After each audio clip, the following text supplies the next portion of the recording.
All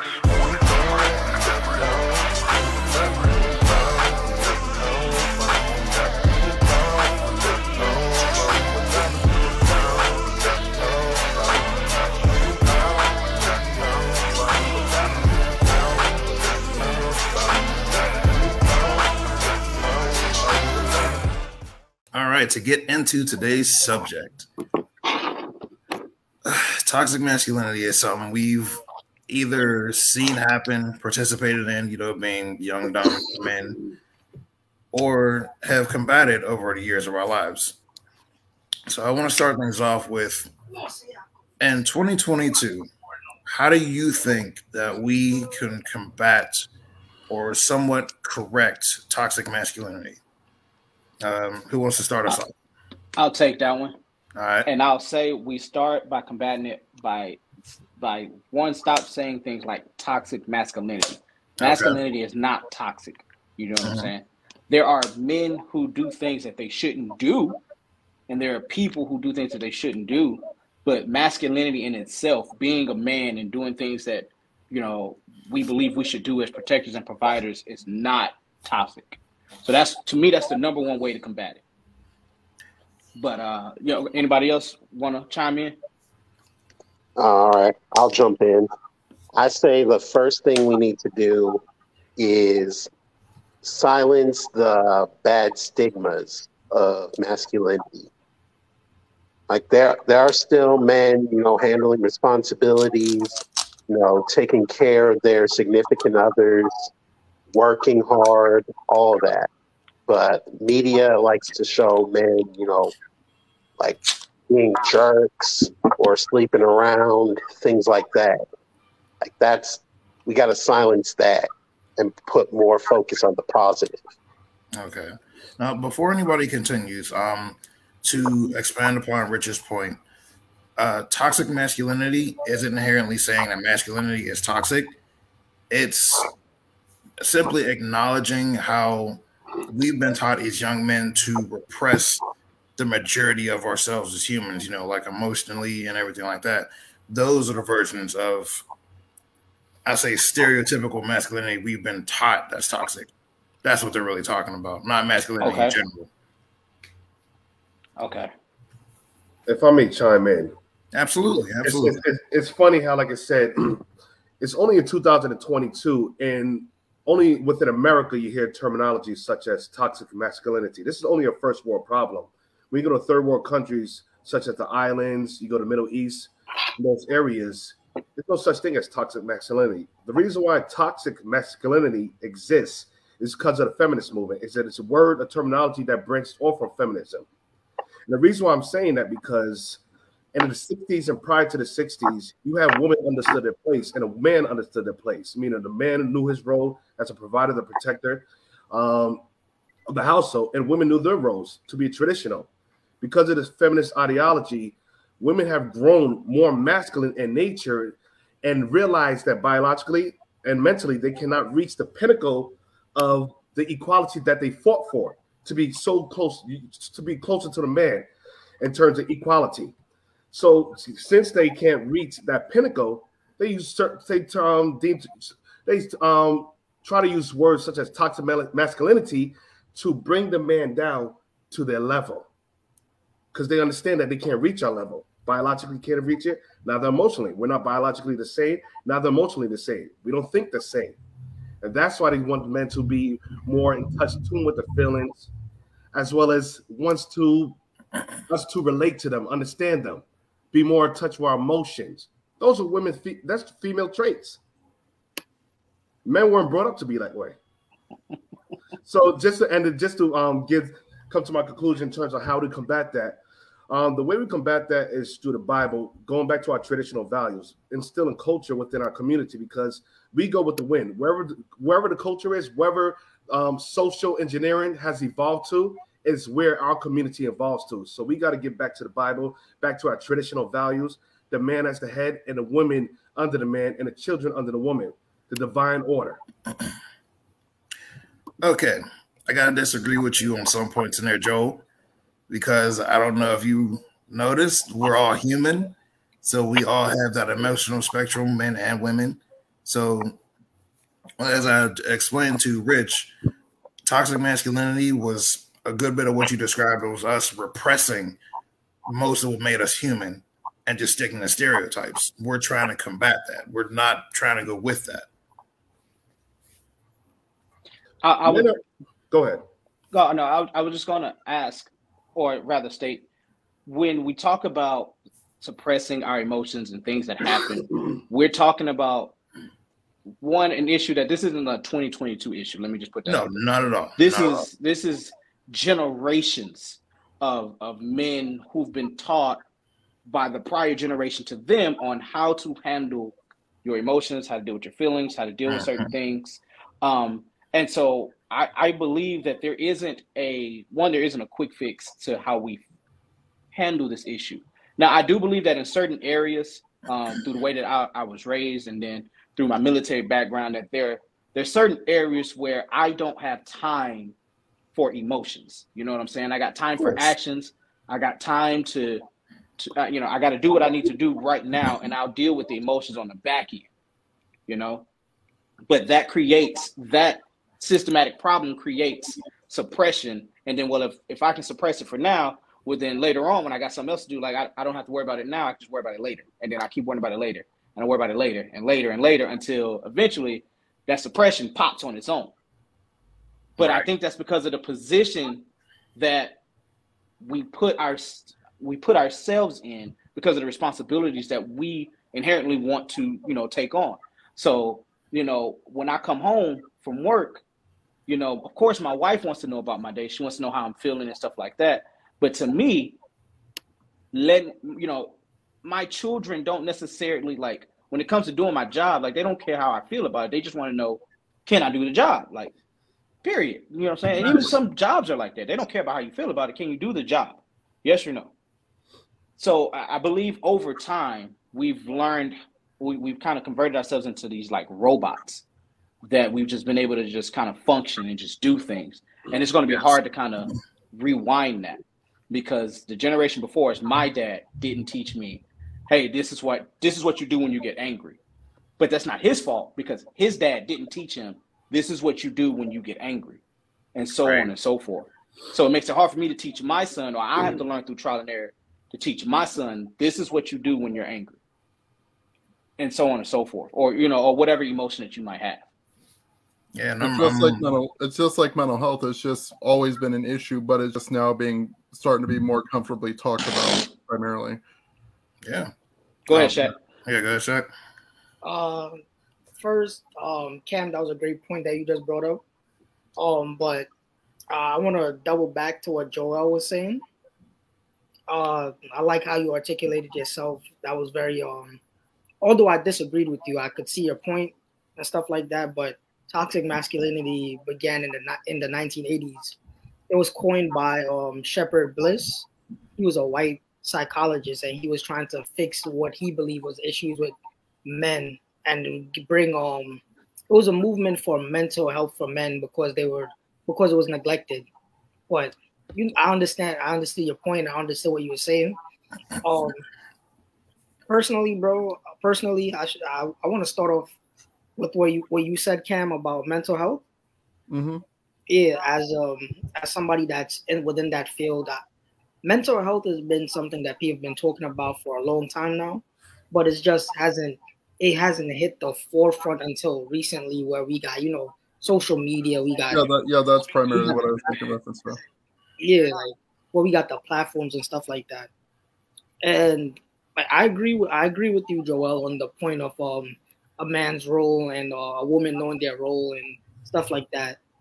But now we don't live in that age where women have to, they don't have to live off of us, because back then, women they didn't really have any options when it came to education and stuff like that. But now they got more freedom, and they're seeing, they're moving up in the world in the, how do I say this without sounding like without getting canceled? They're moving up in the working. So now they're seeing how it's like to be a man at work. Shifting paradigms. Yeah. My question is, has that benefited our culture, our nation, or has that been more detrimental? women and moving up in the workforce, being CEOs, entrepreneurs, has that positively affected the Black household, our families, our nation? Was that negative? I would say. Has it positively affected? Honestly, I would say it depends. Let me just finish my point real quick. Okay. Has that positively affected the marriage rates, or has the marriage rates gone down? Has it positively affected? Has it lowered the divorce rate, or has the divorce rate gone down? Has it positively affected the birth rate, or has that gone down with women moving up in the workforce? I would say, what do you have statistically that states that because the woman has moved up in the workforce, divorce rates also went up? You know what I'm saying? Like because a woman moved up in the workforce that has nothing to do with the divorce rates. That has nothing to do with childbirth or anything. Not her moving up in the workforce. It does. That is an accumulation of tons of things, not just a woman moving up in the workforce and becoming the CEO. As far as who it benefits, it depends on who you ask. If you're asking the single mom who turned her life around and became a CEO for her family, like that affected us. So yeah, it greatly benefited us. But I mean, right. It depends on who you're asking and what generation you're talking to. Are you talking to the generation of moms who had no choice in the 80s because their husbands were locked up due to drugs? Are you talking to the 90s whose dads just chose to leave and not come back? Like, who are you like? Well, is it her fault that he chose to do that? Is it her? You know what I'm saying? Like, and then before you start, Joel, statistics, they don't speak on happy or unhappy marriages. It's just marriages in general. So that divorce rate might have increased when women started to be able to work more often, when they realized the marriages they were in were bullshit and they didn't need to do this to be there. Well, women, statistically speaking, if you look at the 60s and below, they says that was the time period of traditional women. Now with the modern age women, like you said, or I'll say chasing a bag, you look at the birth rate, or you look at the marriage rate. The marriage rate I'll say in the 60s and prior to the 60s was high, to the point where the marriage rate and the divorce rate is extremely high now. To the point that 80% of women or children are born out of wedlock. 1 in 4 women were married today, and you see the divorce and I'll say the abortion rate has gone up since the 1970s, even to now, to the point where 73 million children were aborted since the 1970s and upwards, when the introduction of the feminist movement. So we're talking about women being happy and not be happy within a position as a wife, a guider of the house, and fitting her traditional role as a woman of God. The divorce rate has gone up, the marriage rate has gone down, and abortion rate has gone up. So none of this. I would argue that the only reason why in the 1940s, 50s, and 60s why the divorce rate is so high is because economically, families depended on one another to combine each other. That's how you survived economically. Nowadays, even with the right, of women's rights going up, the women's rights of 1956, which allowed women to move into different work fields. When you talk about the progression of women over their career and what they're allowed to do, now they no longer have to worry about combining with somebody based off of economics. They can now get with someone because of how, if they love them or, whatever, that you mutually benefit from each other. That's why I would believe that marriage rates and divorce rates are just as high. Because they divorce you because they don't have to stay with you, because They don't depend on you financially, because she can go get her own, because she has the accessibility to go and do other things that women in the 1960s and 50s were not allowed to do. If women in the 1950s were allowed to leave their abusive husband and find a job that paid them enough to sustain, that's only a small percentage people we're talking about abusive husbands. They would have. But we're looking at in terms of as an entirety, we're looking at community as a whole. The marriage rate is extremely low within the Black community. And like I said, majority of men are born in single-parented households. I'll say 80% of the Black households are led by females, 80%. And 1 in 4 women were married. And why is that? Why is less women marrying today than they were marrying in the 60s and prior to that? Because of the men are required to keep the traditional roles, and the woman has adopted this new age social engineer mental, or I'll say masculine mentality, that you could get the bad rather than abandoning her duties as a woman. If I may read the scripture, because like I said, Israel United in Christ, we do present our facts based upon the Bible, because society has the power to shape and shift our way of thinking, our mentality. 5 years from now, our conversation is going to be completely different, based upon what the media is portraying, the news stations, the radio stations, whatever the agenda of the dominant ruling society is, what we're going to go with. If I may read 1 Timothy chapter 5, verse 14. I will therefore that the younger woman marry, bear children, guide the house, give none occasion to the adversary to speak reproachfully. So a traditional woman understood her role in a family unit, and that's why you have more podcasts now arguing that they're looking for women to come back to the traditional values, because this feministic, the woman independent mindset has not been working. It has not been working in our community. If you look at every culture, every nation of people follow traditional values, and every culture and every nation of people marriage rate is much higher than a black culture. First world countries issues. All right, let's correct one term. Traditional in that time period really was the polite way of saying circumstantial. It wasn't that they understood their role. They didn't really have a lot of options outside of that role. So that was where they were stuck. Once they started to expand their options as time went on, the so-called traditional woman honestly never left. They were just able to explore their options. If that's the case, because I was raised by a single woman who was a how many other of our men been raised by a single woman because of this? No, not because of this. I was raised by a single woman who was a business owner. She worked very hard, worked 2-3 jobs at times, raised many kids by herself. But that's our story. If you look at all across America, that's many of our stories. I'm pretty sure you're not the only other person that's on this podcast that was raised by a single mother. If you look at any other culture, any race of people, it's I'll say primarily within a black culture, black race, that the majority of our family households are raised by single women. But why? I can tell you why.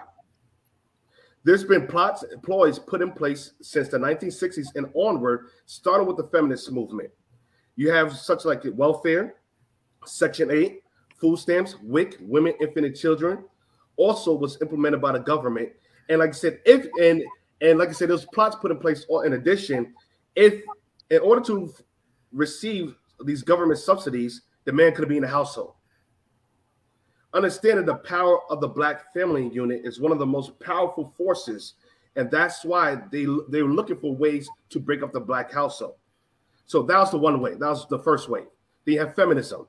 You have a woman named Gloria Steinem that infiltrated the feminist, I'll say the Black Power movement, and was able to influence a lot of our women to adopt the feminist mindset in order to join the women in the feminist movement or women empowerment movement. Now, I'm not against women working, but the independent mind state is not beneficial towards our nation. Women are dependent by nature. By nature, women were groomed, or like I said, were made to be dependent. What does woman mean? From man. She's meant to be dependent on some type of man. If it's not the husband, there's somebody else.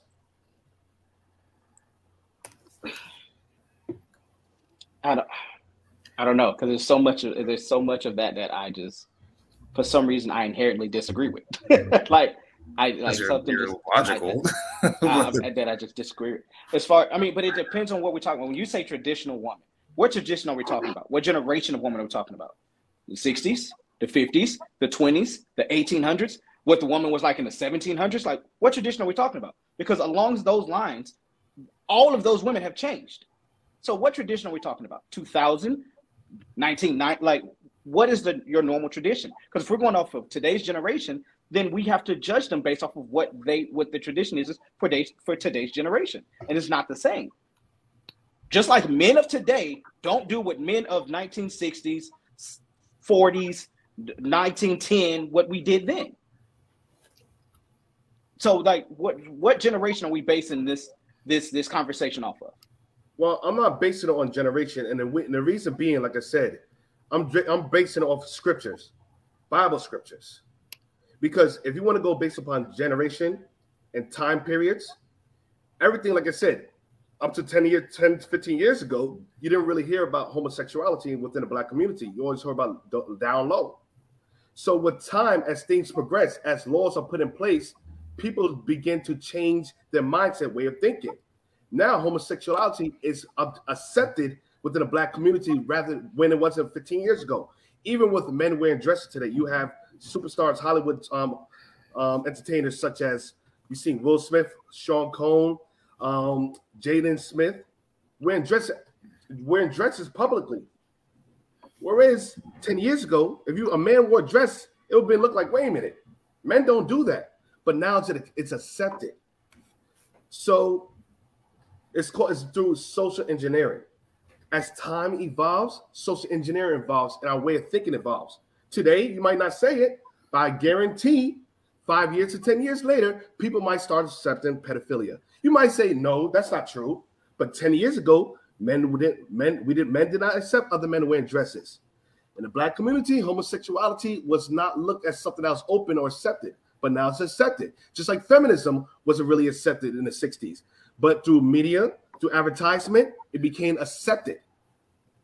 Go ahead. Homosexuality has been accepted in the Black community since long before me and you were born.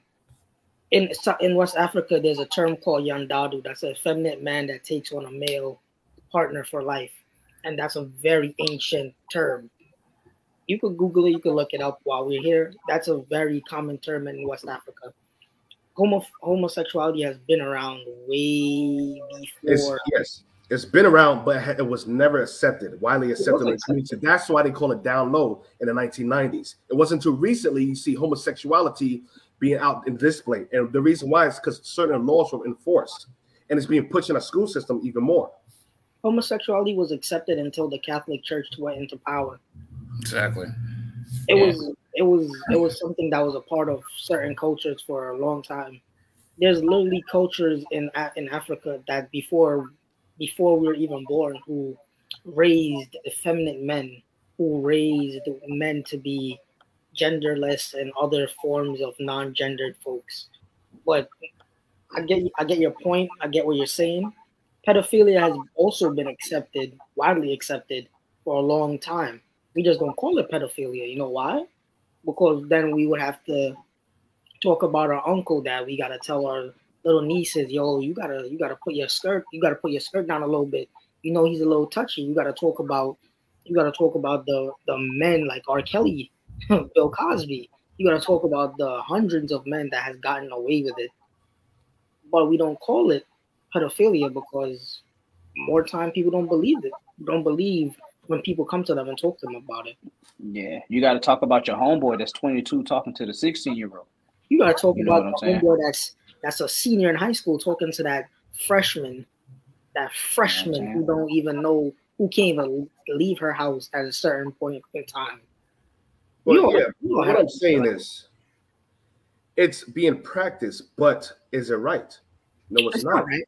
Of course it's not right. And the problem is there's nothing that really governs our thought. Like I said, a lot of these topics of discussion is based upon pretty much our feelings and our opinions because we're not really governed by law.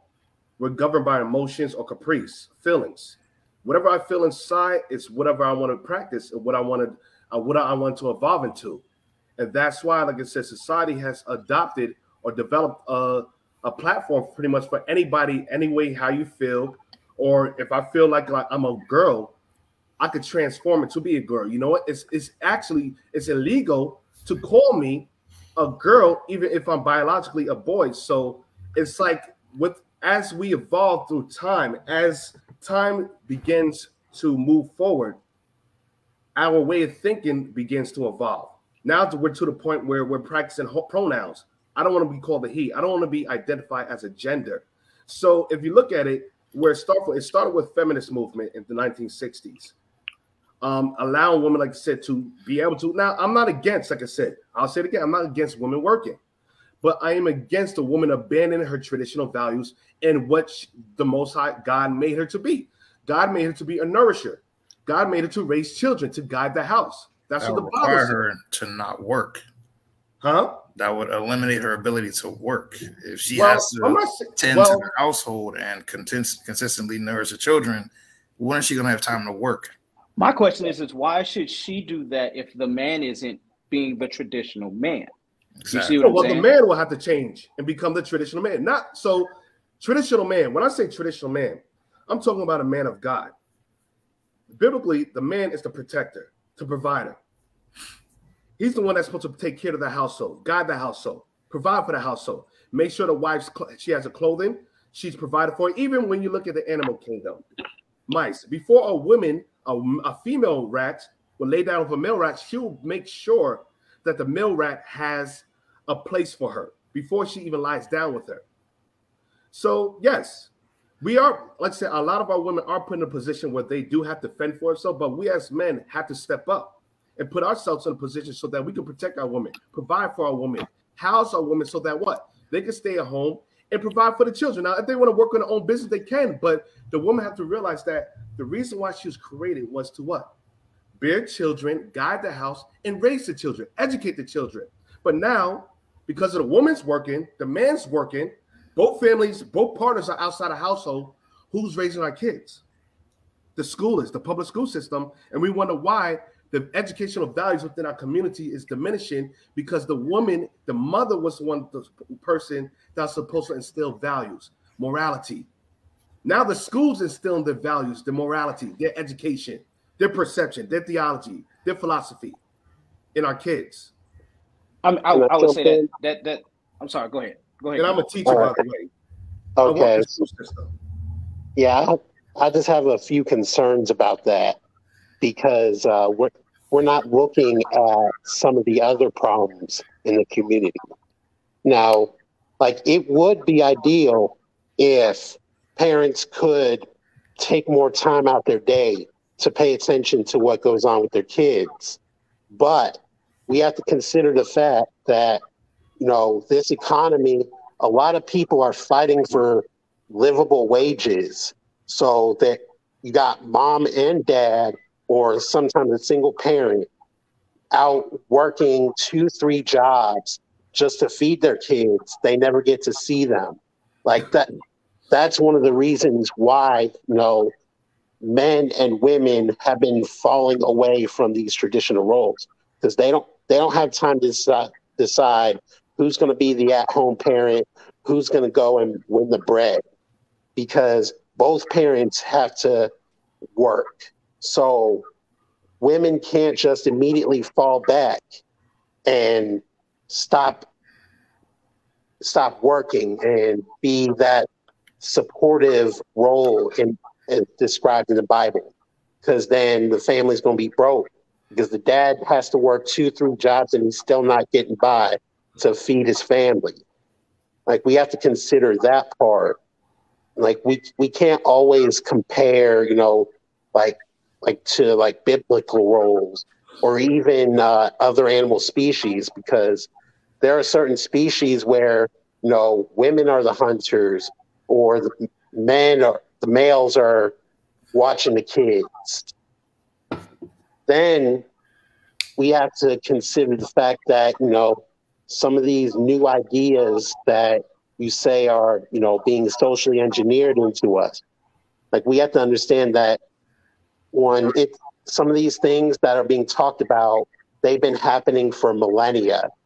And now people are trying to either, you know, express themselves the way that they truly want to express themselves, or we have people who are just completely intolerant of that. And they're just trying to harass or beat down or subjugate these people just for, you know, doing things that stray away from that traditional role. And I think that's where we're describing toxic masculinity. Like getting upset because a man isn't following all these traditional roles that are laid out. We have to understand that, you know, we're all different. Like all of us are men.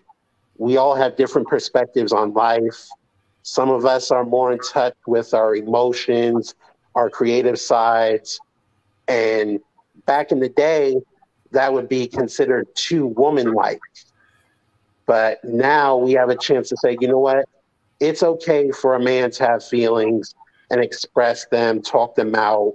It's okay for men to like things that were originally called a woman's interest. Like that's stuff that we need to discuss, because it's wrong to just put labels on everybody. I would say, and when I say this, brother, I really don't mean to be disrespectful or be rude to you, Brother Joel, but are we, when you talk about biblical responsibilities, that would only apply to those who believe in what you believe in biblically. So since the nation can't run off of a certain religion and the way that they structure laws and the way society is currently based, not how it should be. There's a lot of stuff that I wish was, and then how it could be. I'm based my thoughts off of how it is currently. And currently right now, the problems that we have, or I want to say problems because they're not problems, but the issues that we face as men is that we want that traditional woman without being the traditional man, and vice versa. Mm-hmm. Women want the traditional man and not be the traditional woman. But the issue is what tradition are we basing this off of? Because if you ask certain women of the 1950s, they hated their husbands. They only lived there because he made money. Do you know that? They didn't speak to him. Statistically, yes, I know this. I know of women. Point. Plenty you do? of women. What's the evidence? Where are you getting this information from? So any evidence that I bring up are personal, actual experiences. My personal experiences of speaking with close friends, relatives whose grandparents did not like each other. They stayed in the same house. They spoke, but they did not like each other. And they only stayed together because it benefited them economically. And not because what about they the children? wanted to stay Did it benefit together. the children as well? It financially benefited them. It didn't emotionally benefit the children. No, emotionally it didn't, because they'll tell you, they might not have seen their dad beat their mom. They've never seen that. But we're talking about extremes. And that's like the color purple almost way of thinking that, the black families, the father, the male figure and the female figure in the 1960s and prior to that, when women didn't have, the independency or the freedom that women have today, were all emotionally abused, physically abused. They couldn't do anything. They were all unhappy.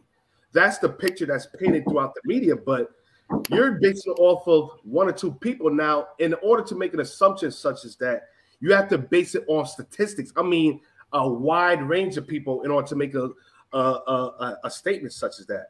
But statistics are not biblical. So I want to make sure that if we're going to use statistics and what governments have said, this is what's happened. Statistics are not biblical. So statistically, the divorce rate in America is only 50%. Statistically. What about the black community? That's included in statistics. That's included in the entire statistics. Like, are we talking all of America, or do you want only black people in America? Like you're asking for examples, and then you're saying no, I only want specific parts of that. Oh, but no, the show is called Unapologetically Black. So correct. I think they were talking on the black people. Yes. Okay. I mean that so I'm statistically speaking in terms of black people. Right? I thought this is the platform. So that's why I'm speaking in terms that audience. And that also applies to black people. Not every couple from back then or so you're saying women are more happy now. Happy together. They were there because of circumstance. So does women being more happy now equate to them being single or married? So we encourage women to be independent, be a CEO, business owner, and not unmarried, or should we promote them? Now, I'm not against CEOs or like I said, a women being entrepreneurs, but if you're going to chase that route, our women have to keep in mind, because biologically, our women clocks are different. The biological clock in terms of having children tends to diminish as they get older in age. but our woman has been conditioned because of, like I said, this independent or get the bag type of mindset that, you know, in your 20s, go to college, you know, 18 to 20, and the 23, go to college, get a degree, 2 to 3 degrees, come out, start your business, be an entrepreneur. And by the time they're 30, 40 years old, they're, like I said, the value on the market tends to diminish. And a lot of these women, by the time they decide to get married, they've been with many different men. Either, like I said, they have children out of wedlock, they're unmarried, and men particularly don't want them at an older age. That here's what I would tell my daughter. I would tell her, baby, as you're growing up, I want you to be able to focus on the person that you are, whoever that person is. Focus and reach that person first. Because if you don't know who you are, you can't help anybody else, period. If you don't love you for you, you cannot help anybody else, and you're no good to no one else. So whoever that person is, figure out who that person is, become that person. And then whatever comes to you, if it'll naturally gravitate towards you. So the man that wants you because of you. Right? She can establish herself economically. She won't need him financially. She wants a man because of everything else, because of the protection that he can give her, because of the emotional connection that he gives her, because of the feeling that she gets when she's with him. Not because, well, the Bible says I got to be pregnant, barefoot, have 8 kids, and listen to whatever he says. Not saying that. He's not saying, just saying that he's providing an exaggerated. I'm not saying that's what you're definitely saying. Not saying that. I'm not saying that's what you're saying. I'm just giving an example, right? But we don't want that example could be misinterpreted as something that the Bible is saying when the Bible doesn't actually say that. Now, Proverbs 31 talks about a woman having an entrepreneurship type of mindset. Now, I'm not talking, like I said before, I'm not against a woman working. I'm not against a woman being business owners because my wife works from home. And look, guess what? She raises her children. She raises our children and she homeschools them. Correction. You said she works from home. Yes. But guess what? We set it up. The statistics of everybody else. Yes, but you know, but the way before I got into the marriage, when we went to the proving, this is why we have to sit back and, like I said, and work on ourselves individually before we go into something so serious as marriage. And we have to start talking about marriage more so in the community and the man's role as well as the woman's role before we get there. So when we do get married, like I said, we have all this worked out. Okay, if we decide to get married, who's going to take care of the children? Because Black people as a whole, we do things backwards. We have children without marriage. And that's why 80% of children are born out of wedlock. And that's statistically fact. You can't argue it. You can go into the website right now and find out. So go ahead. I'll wait until you're done, but go ahead. Yeah, I'd like to add. Yeah, could it be, something else other than, like traditional roles? Like we do have a problem with, today's societal cultures. Mm-hmm. It's encouraging, reckless sexual behavior, yes. Sleeping around without condoms or protection, things like that. That contributes to a lot of it. Yes. You have fathers telling their sons, if you don't lose your virginity when you're in high school, you're not going to feel like a man. You got girls who have their sexual desires repressed because the parents shame them for it. So it creates this toxic cycle where boys think they got to sleep around to feel like a man. So then they impregnate all these women. They don't take care of them because they were fooling around. They didn't get their priorities straight. They didn't get a good job that could provide a family. We got to worry about things like that too, rather than just worrying about traditional roles. We got to start telling people teaching boys, you got to regulate your emotions. You got to make sure your priorities are straight before you even start worrying about, having sex with women, things like that. 100% agree. If you don't mind, me reading one scripture. Go ahead. This is 1 Kings chapter 2, verse 2. I go the way of all the earth. Be thou strong, therefore, and show thyself a man. So this is King David talking to Solomon, his son. Now, King David was a black man from the tribe of Judah. If he was alive today, he'll be considered African-American, as well as King Solomon. These were black men, according to the Bible. Now, it says, I go thy way of all the earth. Be thou strong, therefore, and show thyself a man. Now, today, like I said, we talk about toxic masculinity based upon our definition or societal definition. Because you said from one of the brothers, I forgot who made the statement that word toxic masculinity was coined in 1980 by some German or some Caucasian man.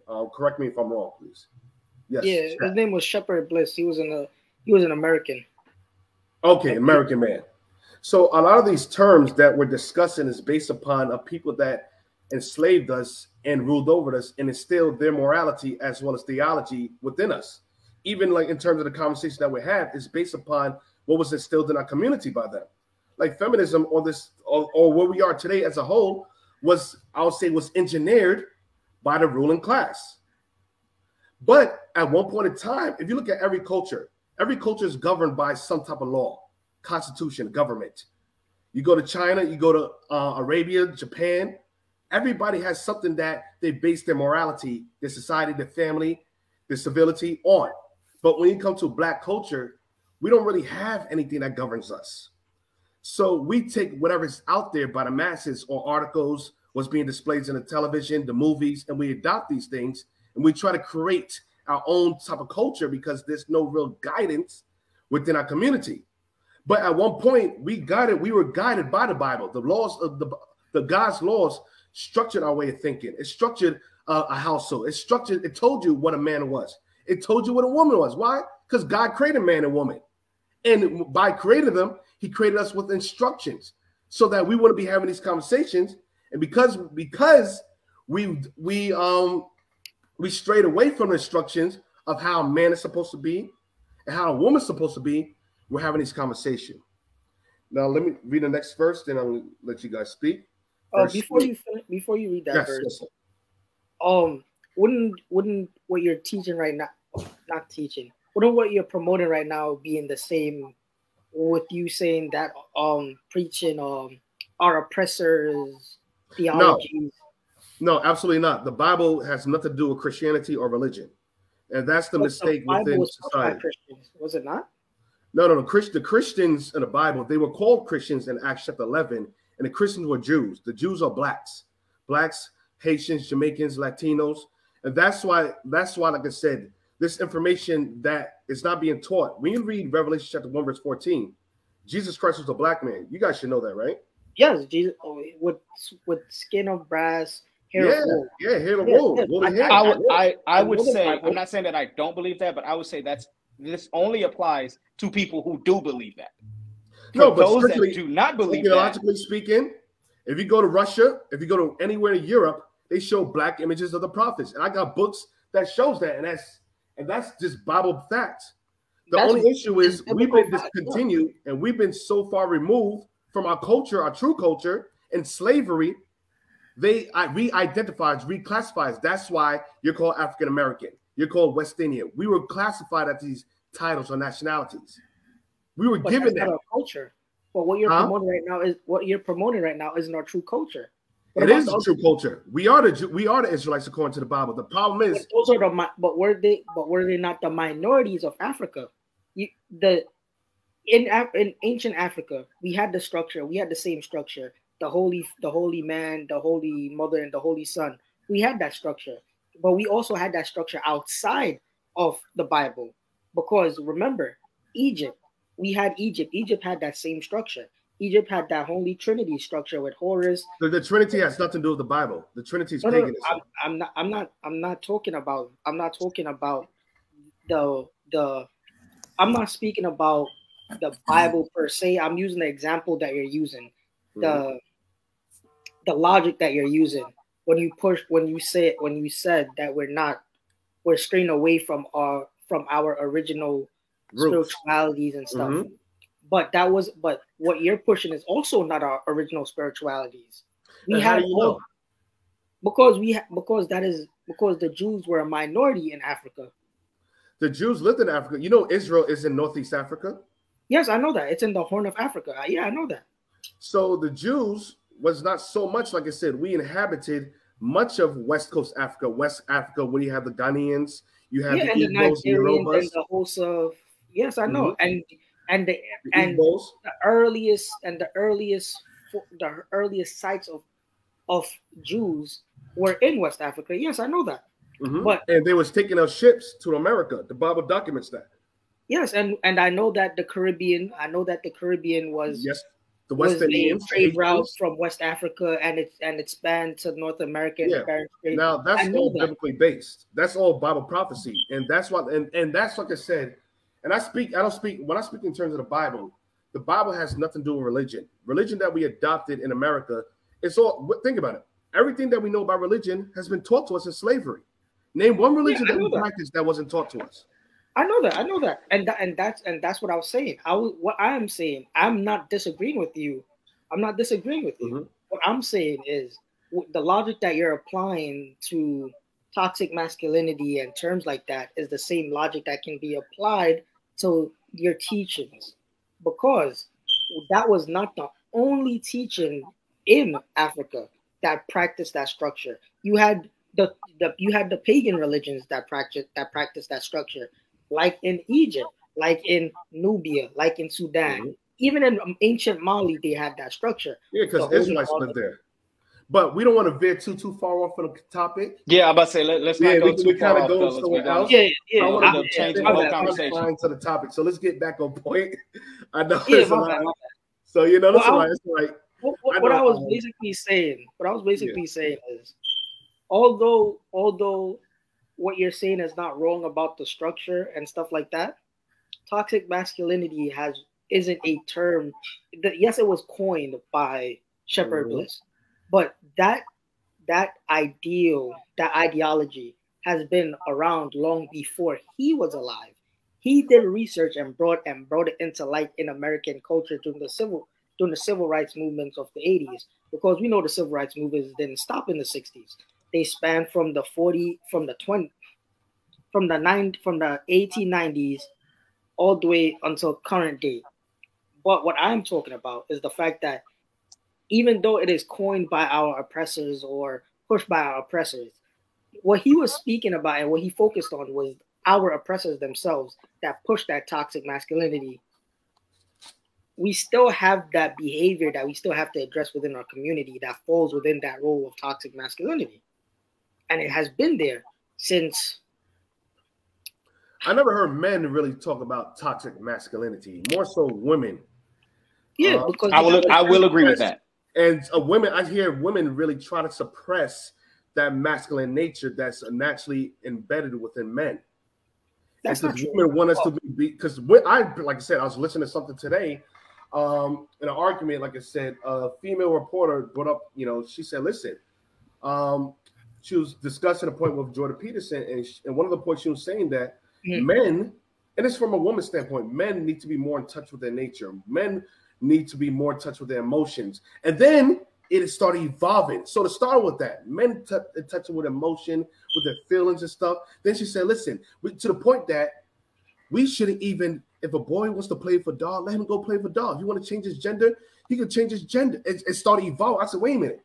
It started with men being in touch with emotions to the point when it started evolving to, if a man wants to play for doll, let him play for doll. If a man wants to wear a dress, let him wear a dress. Then it evolves to, if a man wants to change his gender, let him change his gender because he feels that way inside. Toxic masculinity promotes that men should be strong, men should be boisterous, men should be loud, men should be dominating, authoritative. That's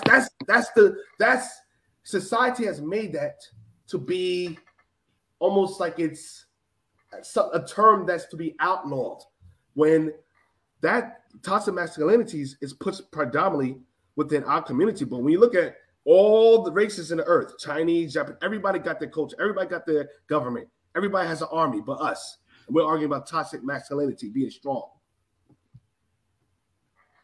I understand what you're saying, but for us to even get to that point where we're united enough to have an army, to have things like that, we have to first address the broken homes. We have to first address and although people don't want to talk about it, toxic masculinity is a direct cause of broken homes, because that same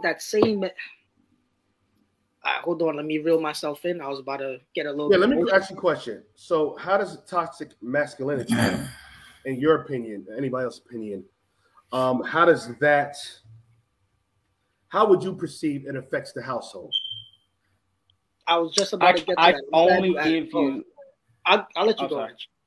I was going to say I can only give you things based off of my experience and my knowledge, right? In my house, there's no such thing as toxic masculinity. In my house, I teach my children. I have 2 boys and a girl. I teach them to be able to express how they feel about certain things, right? And then I teach them that even when speaking about how you feel, there's still a certain level of respect that everyone gives each other. Just because I'm your dad doesn't mean I get to disrespect you as much as I want. You see what I'm saying? And the same thing. Same thing with my wife.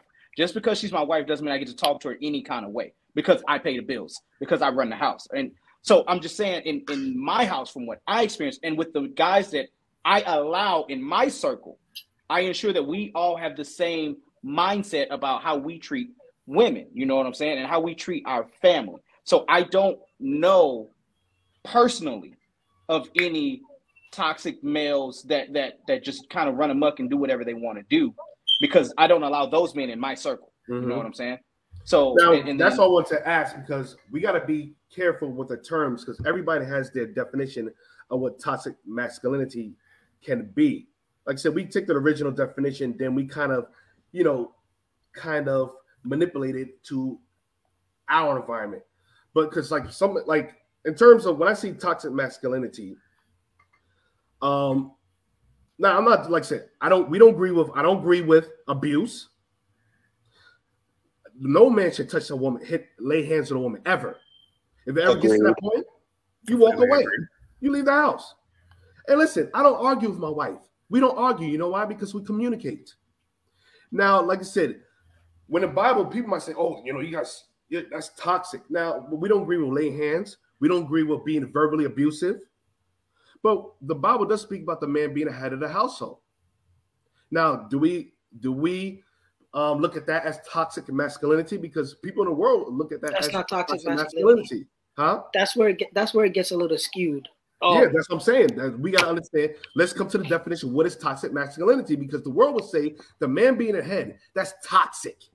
I would ask you this question. What happens when, because me and my wife talk about not toxic masculinity, but we talk about the head of the household a lot. What happens when my wife is my partner, right? She's my right-hand man. I come to her with whatever we might need, because whatever I say also affects her, right? If I choose to just go out and blow all the money that we got, it affects her too. Of course. So I look at her more as my partner. What happens when you come to a topic or where you two can't agree, right? Where she feels strongly on this end, you feel strongly on this end. Well, if you say, well, you know what? I'm the head of the house. It's ultimately my decision. Don't you think that kind of just poo-poos on the fact that she even has an input altogether? Because you're just going to say I'm the head of the household and just do whatever you want anyway. Let me ask you a question. Who's in the military? Me. Who's in the military? 10 years in the Marine Corps. Me. Okay. I did 7.5. Okay, 7.5. Now, you've been in the military. Say that again, sir? So I was raised by some retired vets. Yeah, I spent 10 years in the Marine Corps. Okay, in the Marine Corps. What was your position, if you don't mind me asking? I was a sergeant. I was a chief cook for thing, and I was training NCO for the squadron. Okay, and who was your head command? I had a lieutenant colonel. Okay, lieutenant colonel. Now, did he give the orders? Yes.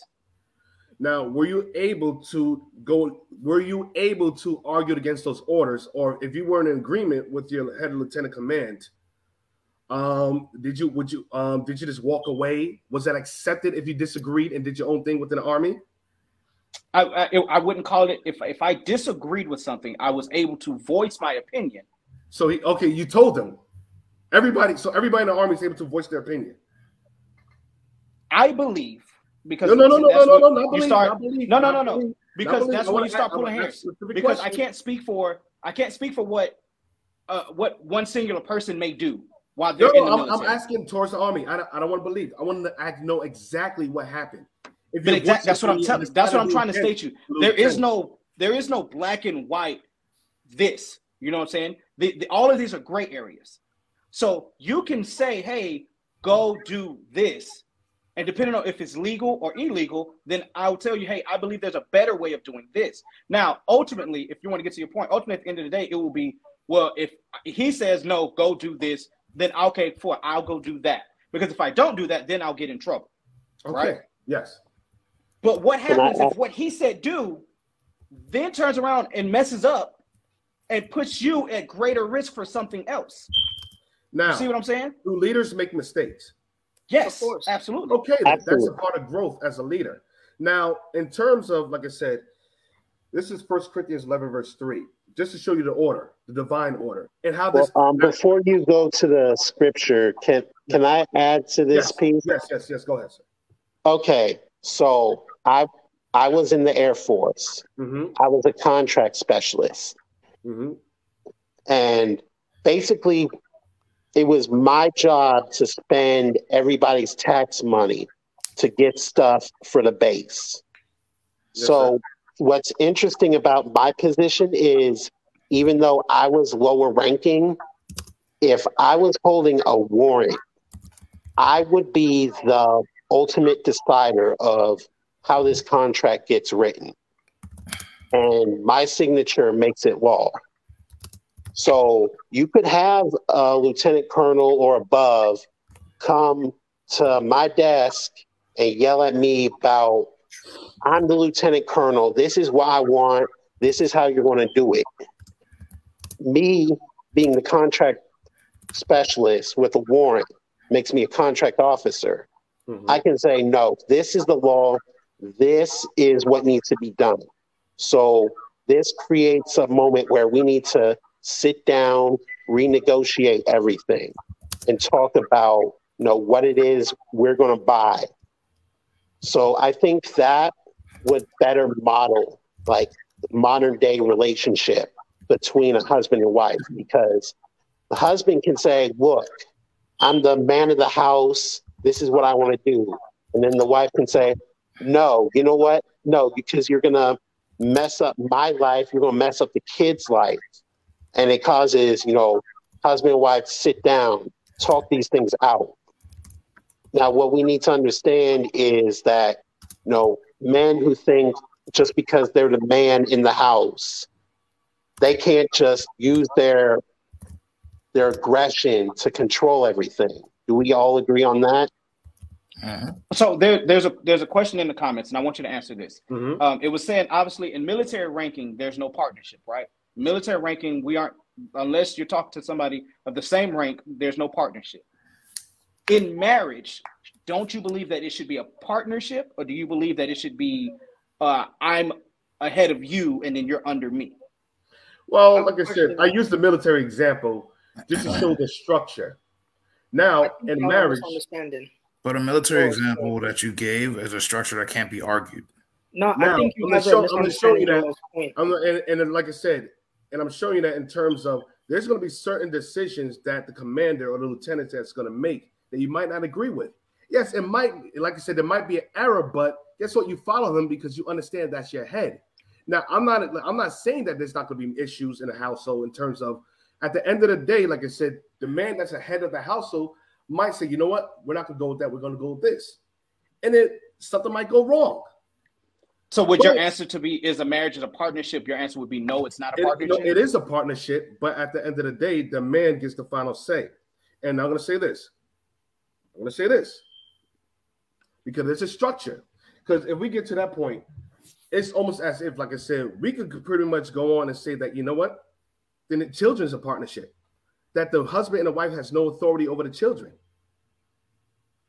That the children, if the parents say something to the children might say, you know what, I see things differently.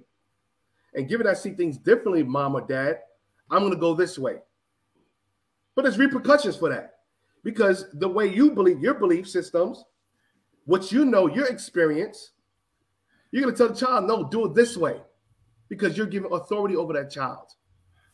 But in that point, I feel like you'd be arguing someone who's let's say, parent, child, one whose brain is fully developed and has lived through experiences, and then one who hasn't. Whereas your wife, she's lived through her own experiences, and she's pretty much done life the same way you've done life, versus a child who hasn't done life at all. Like, I feel like they're not comparable.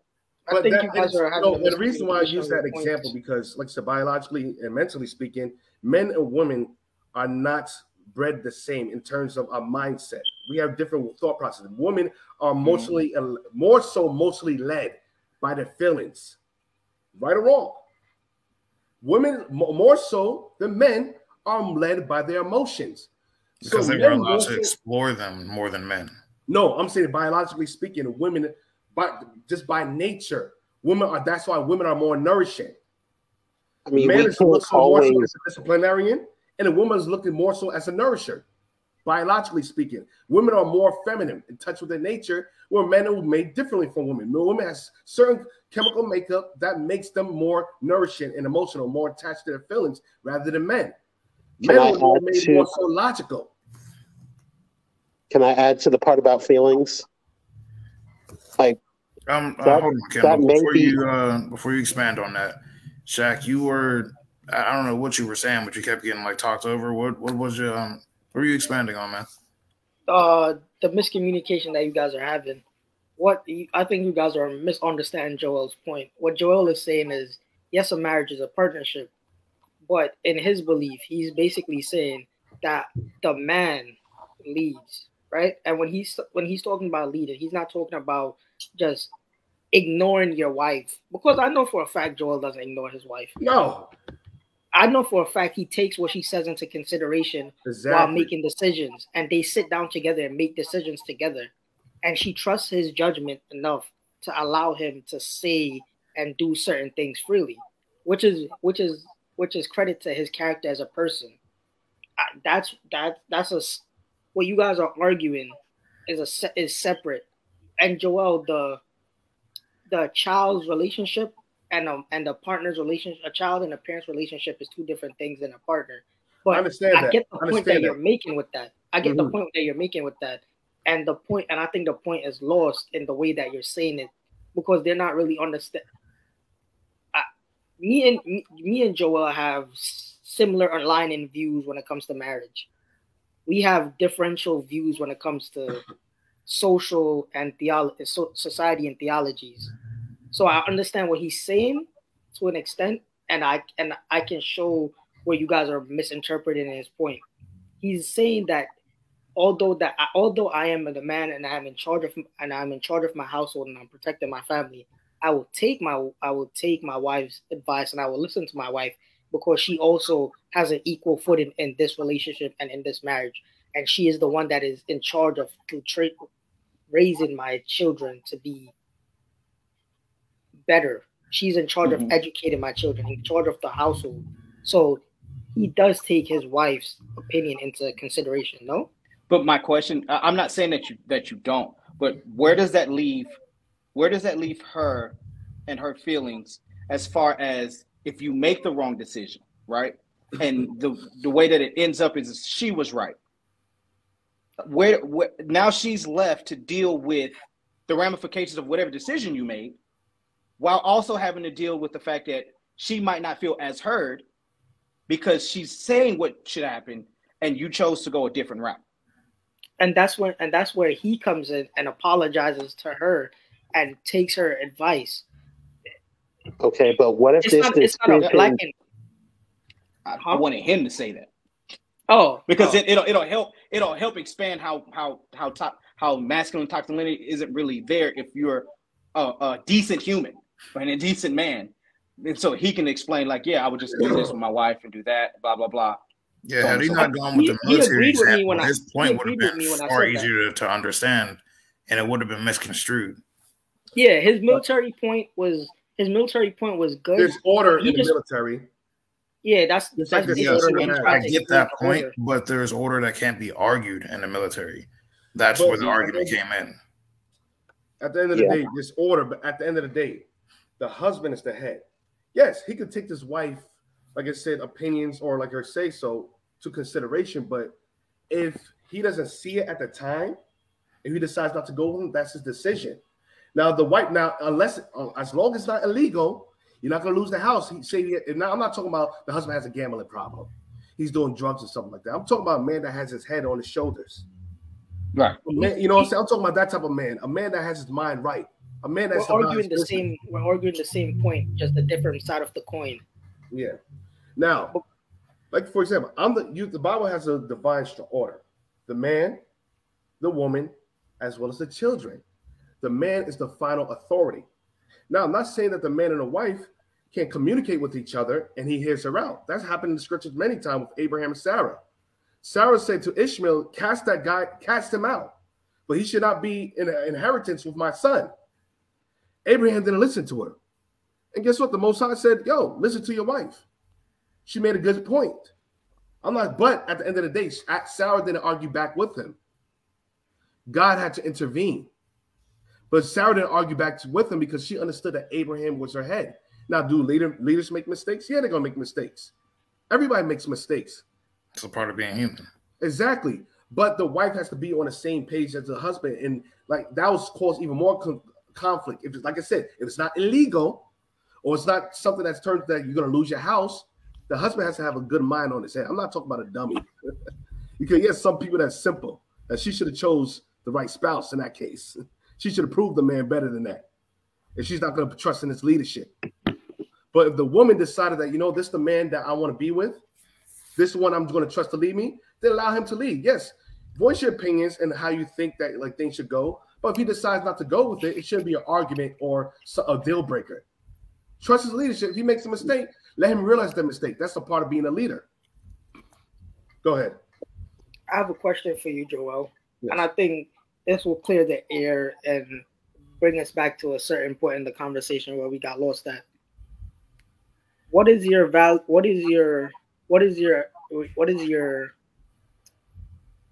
ideology when it comes to a man having integrity? Do you believe that a man should have integrity and respect for respect, as in what are your values? What values do you think a man should have, and is integrity one of them? Is basically 100%. What I'm asking. 100%.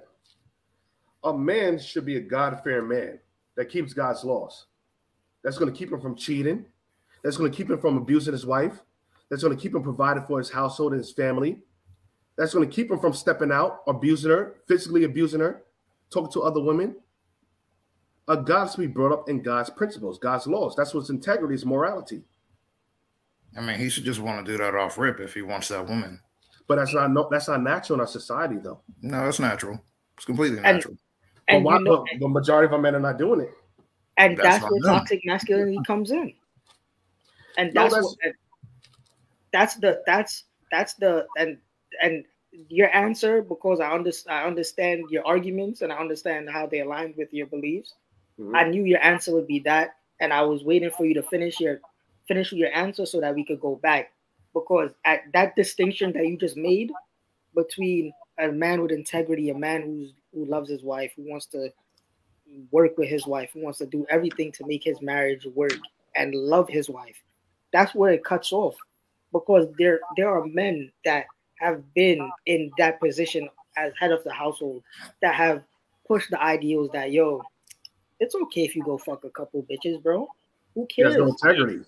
He has nothing governing him. And that's what falls into what we talk about when we say toxic masculinity. A man with no integrity, a man with nothing governing him, a man that could have his wife at home and talk about a big game, but would still cheat on his wife because he lacks that self-control, the lack of self-control, the lack of integrity. And that's what we coined the term toxic masculinity to describe. A man that's not emotionally intelligent, a man that, again, no integrity. That's the biggest point of what toxic masculinity talks about. That's your definition. That's not society's definition. That's the definition society's I get what you say. Society's See, definition. that's your definition. The way you phrased it, that's an intelligent way to forming it. But that's unfortunately that's not how society defines it. The definition that you refer to, I understand, but the definite, like what I said was the general definition, but I changed it around to fit how I feel about it. Hey, remember I said that earlier that we all. That's why when we having this conversation, are we having? But he makes up society. He's a part of society. He makes up society. He's a part of it. No. Yes, we all make up society. So our personal opinions, our personal beliefs is what makes and molds society. Yeah, does it not? The society's the one that made the word toxic masculinity, and that's how they're going about it. Now, you can't take because your term and definition of what toxic masculinity is not what the world is. Now, when he explains it like that, I understand what he's talking about in terms of a man of integrity, not going to cheat and stuff like that. With the way the world explains it, that these certain characteristics that men displays naturally have is too masculine. It's too authoritative. They need to lower the guards. They need to bring it down a little bit. Thank you for bringing me back to what I was trying to say earlier. Masculinity, when feminists talk about masculinity and they talk about toxic masculinity, and when I say a feminist, and let's say when I speak about a feminist, I'm not talking about a misandrist, a woman that just hates men or has a. That's the majority of feminists, misandrists. Feminists are misandrists today. It's not the same feminism back when the women just wanted equal opportunity to be able to have, work. That's not the same feminism. Yeah, I'm talking about. Let's. I can't even say that because the majority of the conversation. Can I jump in real quick? Yes, sir. Yes. Yeah, jump in, Kendall. Okay, I want to address the part where we talk about how we feel about these things, because this is one of the points that I was trying to make. So if we're all feeling like 3, 4, 5 different types of ways about this conversation, why would we shut down somebody else for feeling the way they feel? Like, that's the thing about toxic masculinity that needs to be addressed among men. Like, just because I feel one way, I should not have somebody telling me that I'm not acting like a man, because I am one. And I know that I handle my responsibilities like one. So if society is saying that toxic masculinity is a way to stop men from behaving like men and handling responsibilities, being heads of households, things like that, like, shouldn't we be discussing, what problems a man has in his life that's preventing him from getting to that standard? So I would say, if somebody was to do that, so like I would ask them, what is a man? You know what I'm saying? So if you ask different people, everyone's going to give you a different answer as to what they believe a man is and what a man should do. You know what I'm saying? And even other men argue different views as to what a man should be and what a man should do. So like at that point, Kendall, give me your definition as to what being a man is. I believe that a man is someone who can handle their responsibilities, take care of their significant other, their children, if they choose to have any. They work. They are a productive member of their society. They have goals in mind that they focus on, and they don't let things like, promiscuity or, drug abuse or crime, things that would deteriorate a society. They know how to avoid those types of things. They know how to protect their households. They know how to either fix their things in their house, or they make the money to get it fixed by somebody. And things like on the emotional level, like men should know how to regulate their emotions, whether it's by just taking a day to chill and sort things out in their mind, or going to therapy to talk about what's stressing them out. Like, one thing about toxic masculinity is men who go to therapy, they get shamed for it.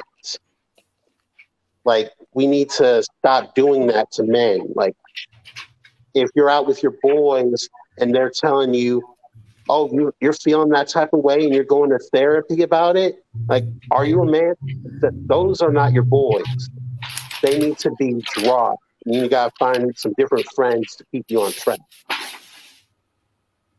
Or things like, I'm expressing my emotions to my woman, and people shame you for that. No, because if you share your emotions with your woman, she's going to stop respecting you. She's going to treat you like you're less than a man.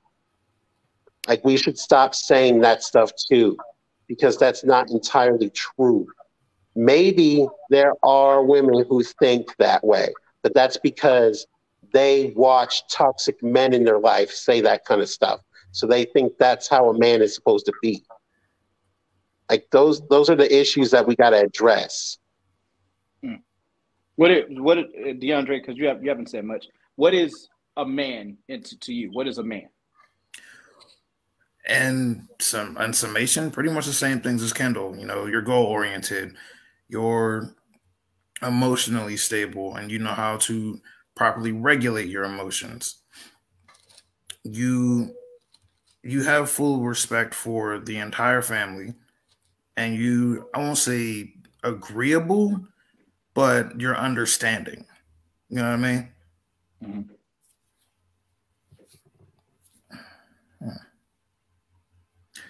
Yeah, I don't really have much to expand on outside of that, to be honest with you. Okay.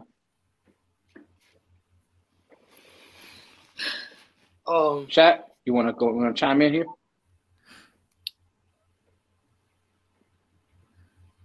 A man, my definition of a man is very. First thing first, a man is supposed to have integrity. A man is supposed to have respect, self-discipline. That's something that I lack in certain aspects of my life. A man is supposed to have. They're supposed to have a goal in life. They're supposed to have a understanding of their role to play in, not just in a relationship, but in a friendship. A role they have, their role to play in society. It's a lot, but if you guys listen to Jordan Peterson or a couple of speakers that fall in that line, the biggest thing that a man is supposed to have, that I believe, is integrity. That once you have integrity, everything starts to fall from there, and everything in your life starts to fall from there. And brother, go ahead.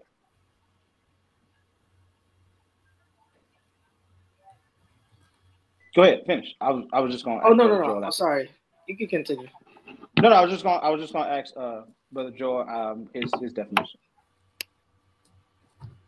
You want my definition? Yes, sir. Yes, sir. You know we do. We're equal opportunity here, man. Everyone else got a chance. Agree or disagree? We're equal opportunity. I just left you for last because I knew you was gonna have a pretty thick definition. No, me and Joel have the same definition. I know. Is very simple. I'm a very simple person. I don't like to go too deep into things.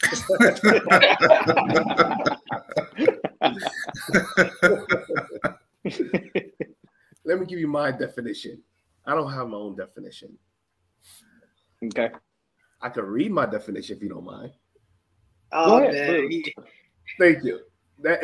That's why, the reason why I said my thoughts are based upon the Bible. The Bible establishes my thoughts, what keeps me from going outside of manhood. This is 1 Kings chapter 2, verse 2. I read it earlier, but I didn't get to finish it. I go the way of all the earth. Be thou strong, therefore, and show thyself a man, and keep the charge of the Lord, to walk in his ways, to keep his statutes and his commandments, and his judgments and his testimonies, as is written in the law of Moses, that thou mayest prosper in all that thou doest, whithersoever thou turnest thyself. So my definition of a man doesn't really exist. My definition is based upon God's definition of how he created us to be a man, because everybody's definition is different the way they seem it to be. But wouldn't you think the creator that created a man knows how a man should be, how she should walk, how she should think, his position in Roman society, his community, his household, to his wife, as well as to his children? So going to, like I said, so I can't see because of one of the comments. Brother, dang, this comment's like right in my way. Brother, let me see at the bottom. Yeah, Shaq's at the bottom. Yes, Shaq. Sorry about that, brother. So, speaking about that, in terms of a man of integrity, a pillar within his community, and an example, a teacher, a guider, a provider. Well, now, like I said, do men have problems? Yes, we do. Do we counsel with other brothers? Do we talk? Hey, listen, man, I'm going through it today. Yes. Now, do I talk to my wife about my feelings? No, I don't. The scriptures talk about keep that. And the reason why women, well, I'll say this, that's something that's very dangerous, talking to your woman about your feelings. That's not dangerous. You have to trust your woman to do that. I'm telling you, you got to trust your woman, but women tend to bring things back up in the conversation. Oh, hell. They will do that. Come on, brothers. Let's act like women don't do that stuff. That means you don't trust her. No, you could trust your woman, but women. If you don't trust her enough to open up to her emotionally, you do not trust her. I will voice to open up. You can't really argue. I'll talk to my wife, but certain things the Bible tells you not to reveal to your wife because they can. I'm not saying that they will. Listen, everybody could get the devil on them. You could trust anybody. Just like Job's wife got the devil on them, her. Just like Judas got the devil on them. Anybody could get the devil on them. So this is what the Bible says about that. Micah 7, verse, I'll say 5. Trust ye not in a friend. Put ye not confidence in a guide. Keep the doors of thy mouth from her that lieth in thy bosom. There's certain things you just don't share with your wife because they can. I'm not saying that they will. They can take that and use it against you. I'm just saying that. I will say this much. I express myself to my wife. Now, the lack of emotion that I may show isn't because of my wife. I will say that much. It is because of the environment in which I grew up in, the career in which I pursued in the Marine Corps, and then now coming back out. So I will say that my emotional background has been established based off of that. However, I do believe that there is a certain level of emotion that I must give my wife because it helps keep her connected to me.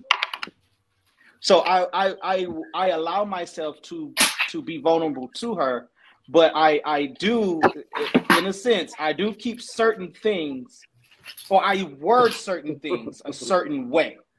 I won't say that I keep things from her, but I'll word things in a certain way because then what I don't want questioned is if I'm in the right mindset to do certain things, right? Because, sometimes people can tweak what you say if you don't say it in a certain way, right? So I want to make sure that I say it in a certain way that she understands how I'm feeling, but she's not left like, okay, he can still get the job done. Like he's not like gone way off there, off his rocker somewhere, So I believe that there's a good middle ground for expressing yourself. Gotta be very and then careful. Still being able to say, all right, hey, look, here's this part over here that, I believe I have to learn how to deal with myself. Not because she won't understand, not because I feel like she's gonna, think that I'm not masculine, but I believe personally that there are certain hardships that I should endure myself. You know what I'm saying? It helps me build character within myself. You know what I'm saying? It helps me become stronger as what I believe a man is. You know what I'm saying? and it helps me be able to deal with certain things without the input of other people. You know, some women, not all, like to give input when you say certain things. And so now it's like, wait, do I feel like that because how I feel, or I feel like that because this is how it made her feel, right? So when I say I'm feeling upset because, and we can get intimate into it. If I'm like, okay, hey, look, I didn't make enough this month to pay the light bill, right? And she's like, well, how do you feel about that? Well, I feel disappointed. I feel like I let you down. I feel like I've done this, I've done that, and I failed, right? And now it might make her feel a certain type of way. And so now I'm battling how she feels and how I feel at the same time. So me personally, I choose not to put myself in those situations. So I'm just like, hey, look, I dropped the ball. I'll fix it, you know what I'm saying? And don't worry about it. Next month we good. I told her that I didn't like it and I felt bad, but I didn't say all those deep intertwined words. You a smart man. I will be honest with you, bro. I think we all are about to agree on the point that I'm about to make. You can talk to your woman about how you feel to a certain extent. If you sound like you whining every 24 hours, watch that line. You know you want it. If you sound like you're whining, we all know. If you consistently have a problem that you have no solution for and you can't find a solution for, and it keeps gnawing at you, you keep talking about it. Over time, she does look at you. Weak. She does. She does look at you at a certain way. Can I interject? There's a difference between complaining and expressing. No, exactly. And that's express your issues with your partner. That's why I put Brittany's comment up there, because you chose her, or any woman or man, wherever you live, to be your partner. So you choose each other in marriage to be each other's safe haven, grow with each other, and expand that for your family, whatever you choose. Of course. It sounds good. But you got to be careful. Like I said, some of the things you share. Some things emotionally affect them too. The reality of it, women are not meant to take our emotional burden and their own emotional burden. We ourselves have to have a strong foundation. The things that you want to, your woman is not supposed to be a therapist. Yeah, no doubt. That's the limit I'm talking about. That's what I mean. Like that's the border that Rich was expanding on. He said that's that line. That's all across that line and try to make her to a therapist. You just be able to express to your woman like, hey, this, that, and the third happened. I feel X, Y, Z, and I'm gonna go out and fix it. We all know that line. Yeah. Now, go ahead. So if man is constantly, complaining to his woman about things, but not taking action, maybe it's not so much the woman deciding, he's not really a man. He's not masculine. Maybe the problem is that she's starting to realize that the man that she chose to be with isn't stepping up to the plate. Maybe it's not just them coining toxic masculinity or saying, this man is got married is weak. Maybe the problem is, that man has to sort this out by himself, figure out, why haven't I done anything to solve this problem? And then go take action. And that's that slippery slope. But have you expressed that to your woman? So if I'm saying, hey, I feel like I haven't accomplished anything, right? Like the biggest issue is my wife feel like I don't celebrate the accomplishments that I've had so far, right? And to me, the difference is I'm not at my end goal. I'm just starting. But to her, she's like, hey, you should express how you're feeling at these great accomplishments. Because not everyone gets to do this thing. Not everyone has the ability to go out and do what you do. And I'm like, well, yeah, but to me, these aren't accomplishments yet. You know what I'm saying? In my world, This is just me starting. So now, Kendall, when you're saying that, are you expressing that, hey, I don't know why I'm not here yet? Or does it sound like every day you've complained about it and you've done nothing to try to fix it? Oh yeah, that's exactly what I'm saying.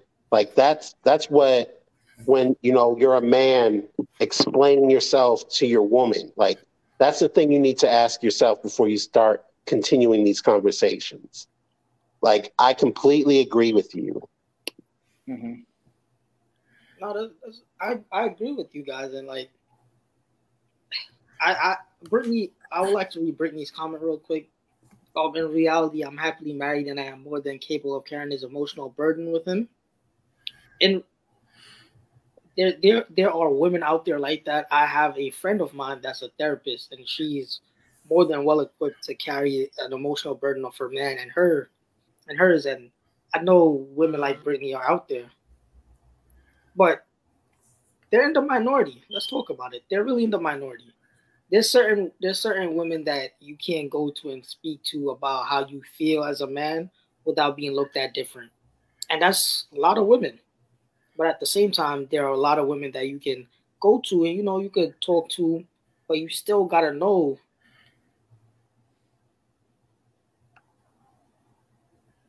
There's a difference with emotional intelligence and consistently putting an emotional burden on your wife. Yeah, I want to put out there that none of them are saying to not open up to your woman. We're all saying, yes, we should open up to her and express how we feel. We are saying, though, that there is a thin barrier of certain things that I believe, I'm not going to say we because I don't know everybody's opinion on it, that I believe I should keep and work on myself. Now, I'm not saying that I'm not opening up to my wife. I'm not saying that she don't even know that these issues exist. What I do is I don't talk to her in depth about these particular issues, just particular ones. Yeah, and then I figure out if I can work these out myself. Now, if I can never fix this particular issue out myself and I can't work it out, then okay, we'll go back to the drawing board and I'm like, okay, let me talk to her, right? But yeah, of course. If I can, then I just want to make sure that the audience understands that we're not saying don't speak to your woman. We're saying that there may be certain things that you keep from her.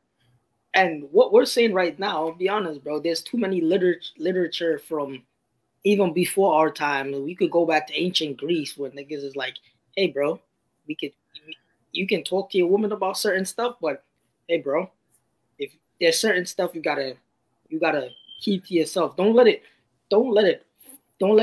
pile up and it gnaws at you. You have to have that. You have to have that release at some point. But you have to know.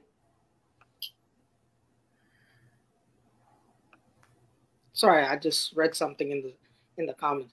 Yeah. But you have to know how and when to speak about how and when to speak about how you feel, especially to your partner, because it does become emotionally overbearing at times.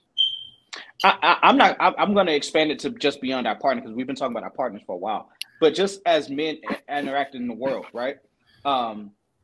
Using what I know to be the military as an example, I can't showcase my weakness, right? Because then it doesn't. In the military, weakness means that you're not confident, and when you've lost confidence in yourself, those behind you also lose confidence in you. Which means that I can't lead you to go fight this war if I'm not even confident in myself, right? So then you learn to suppress that emotion of something wrong with me and I need to be able to speak about it, right? Or, hey, if I'm constantly going up to my boss saying, hey, I don't think we should do this. I don't think we should do that. Or I don't think we should do this. And to him, he's like, dude, you are always in here complaining about something. You're always nagging or whining without having a solution to something. Are you even like, what's the deal? So now we got to sit down and have a conversation, or if I'm even capable of leading. You see what I'm saying? So that I believe that also happens even in corporate America. They sit down, they say, okay, are you even capable of leading anybody? Because you constantly have issues about stuff, So that's why we end up suppressing a lot of things. Because if I show you that I have issues with certain stuff, or if I talk about it, then now you question my ability to do my job. You question my ability to be able to lead. And then that's where the issues arise. So my question to you guys is, how do you express that to your boss, to, you know, someone in corporate America, that where they don't see you as a liability because you always have an issue with something? I'm very assertive in the way I speak to people, and in a corporate setting, but I'm also respectful, and my character in a corporate, my character speaks for itself. Like, if you know me in person, if you know me in person, then you know my character. When I'm speaking to my boss, example, I had a boss named Brian, annoying as fuck. So, well, Brian wasn't the smartest tool in the shed, but he was my boss, so I showed him that respect. So what I used to do, I used to control the conversations we had, right? So there was a time that there was money missing from my check, and I was like, "Yo, bro, I'm checking my timesheet, and there's certain hours that aren't clocked in that I know I clocked in for. So can you fix that?" And he's like, well, I gotta run back. You don't have to run back the camera. Was I here last Tuesday? Yeah, you were. I saw you. Exactly. Just slot that in. I have to speak at a level that lets him understand that, yo, this is serious, but I'm also respecting your authority as a person. And that's how I speak to people. But I always gauge how I can talk to people. Like, certain people, I could be like, "Yo, what's good, my nigga?" and have a conversation. Certain people, I gotta be like, "Hey, what's good, my good fellow? How are you doing today?" Like, I gauge how I speak to people based on their responses in certain situations. What about you guys, Kendall? All right. I'll say, me personally, I am like very reserved, a huge perfectionist on things. So I do not like to show weakness. Like, it's to the point where sometimes I swallow all my emotions. And sometimes it gets unhealthy. And I have a select few people that I will talk to about it. So, like, whether it's in like workplace, the dating scene, I try to find, the most peaceful way to let out my emotions. Now, like, when I like rant emotions, I'm not looking for somebody to solve my problems. I'm just asking for somebody to listen, let me dump these emotions out, and then I'm going to get back to doing what I need to do, because I never have to be told, what my job is or how to do it, because I do it well. So I don't feel weak as a man to, start sharing emotions. Now, of course, there are some things I absolutely will not share, because I believe it's just what I need to deal with myself, and there's nobody that can help me but me. So that's my take on it.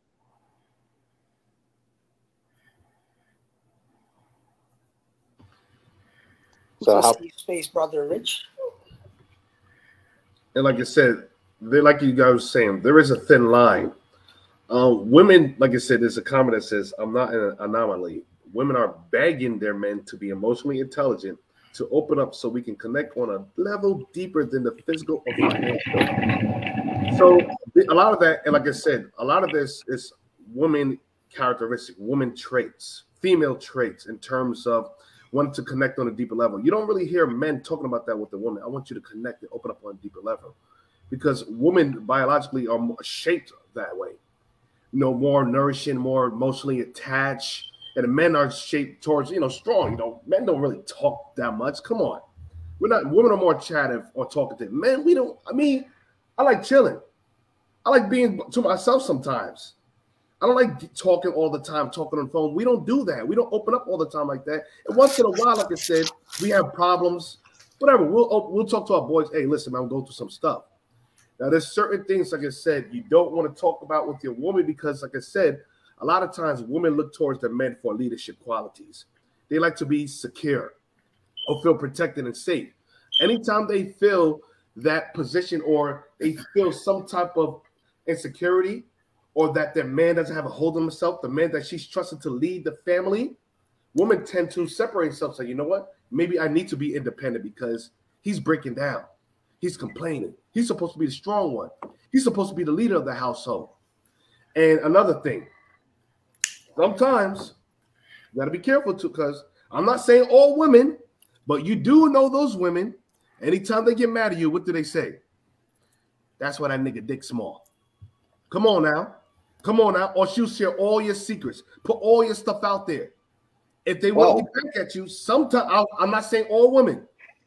I'm saying what women tend to do, some things that you share, you don't know what woman could catch the devil on them and go off. Yeah, but those type of women are immature. Yeah, but I'm saying anybody could do that. You don't know. You think you know somebody until the devil gets in them. That's why you got to be careful. Yes, you can trust your spouse, you can prove them, but at the end of the day, anybody can get the devil on them. And you say, yo, you're not the person I met. Because there's spirits in people, demons that people battle.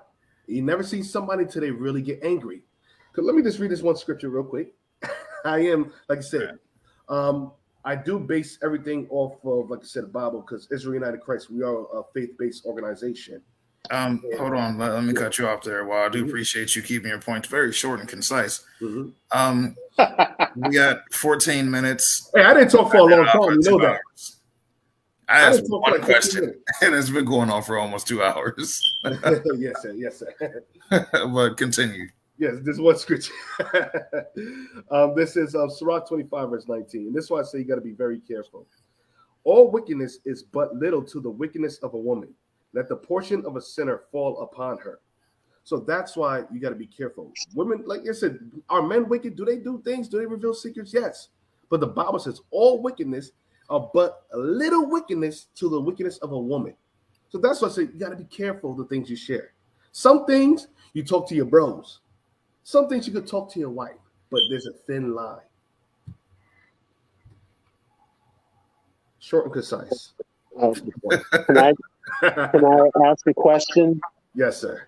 So, Brittany made a comment saying, you know, men do the same, you know, like pick one thing wrong about a woman and blame her for a bunch of things that aren't exactly her fault, and then label her as a bad woman, things like that. Like, should we be talking more about, you know, how men treat women? Like, should we be talking about, you know, telling boys that, you know, just because you get into one disagreement with your woman or she's not loving you the way you want to be loved, that does not mean that she is automatically a bad woman to you. Maybe you're just not supposed to be a couple. Maybe there's something you need to talk things out with your woman about. Like, do you understand where I'm going with this? Go ahead. Yeah, like, you know, it can't always be cut and dry with, you know, relationships.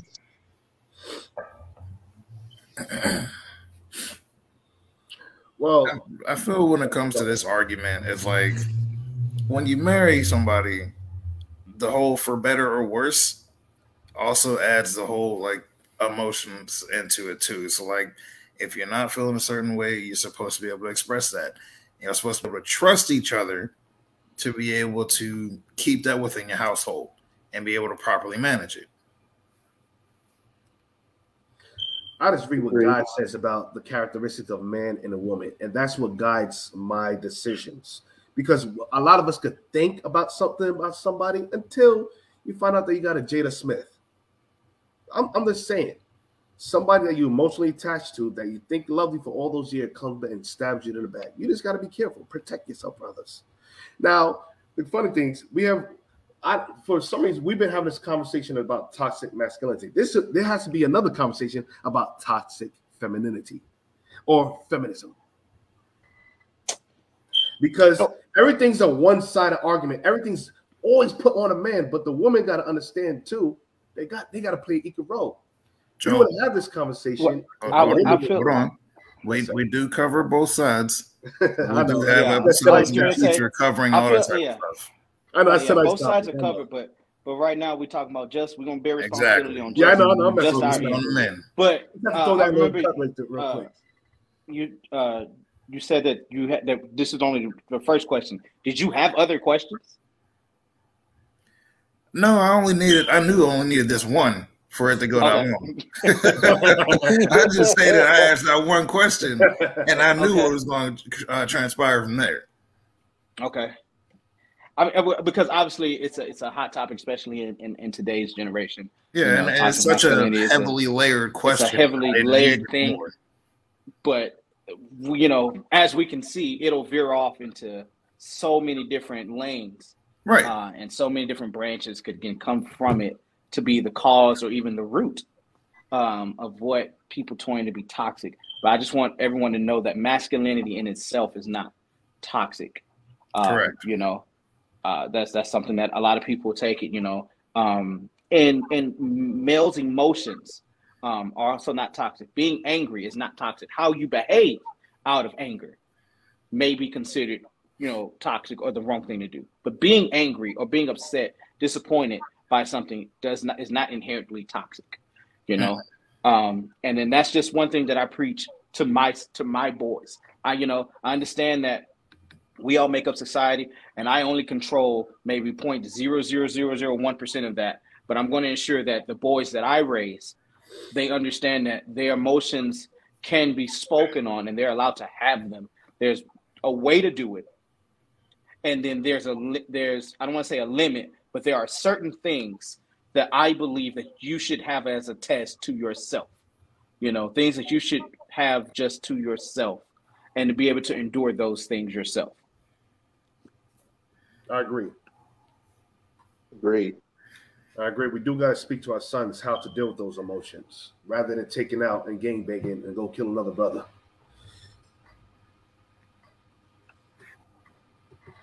Right. All right. Is there any closing arguments anybody wants to add? Are there any comments that we need to address? I know Ms. Williams said that that's human. Emotions are human, which is correct. Emotional is a human thing. They're just the way that we handle them, are just completely separate. So my closing argument is thank you for having me on your podcast. Definitely had a wonderful conversation. I know, like I said, it was conflicting arguments, but that creates discourse. Well, that's a part of conversation, us having a conversation in the community, which I think is very important. I appreciate you having me on. Just anybody want to know our website, if you don't mind. Like I said, we're Israelite in Christ, and our website is www.israelunite.org, www.israelunite.org. And like I said, we do teach that Blacks, Hispanics, and Native American Indians are true biblical Israelites, and that we fit the curses of Deuteronomy 28, verse 15 to 68, that shows our slave trade. We used to scream black power while Heron was pushed. But at the end of the day, nothing's in vain. IUIC has been given a vision. The tents of Judah has risen. Many has attempted the mission, minor murmuring, omitting, and missing the mark. Just reading that he had the flame of fire in his eyes gave us the spark. We on Paul's mission. We out on the road, purple and gold, from Mexico, Cuba, Haiti, Ghana, Sierra Leone. 144,000 boots banging, concrete crackling. These are how men repented at heart. The scriptures is proof. IUIC, we deliver the truth.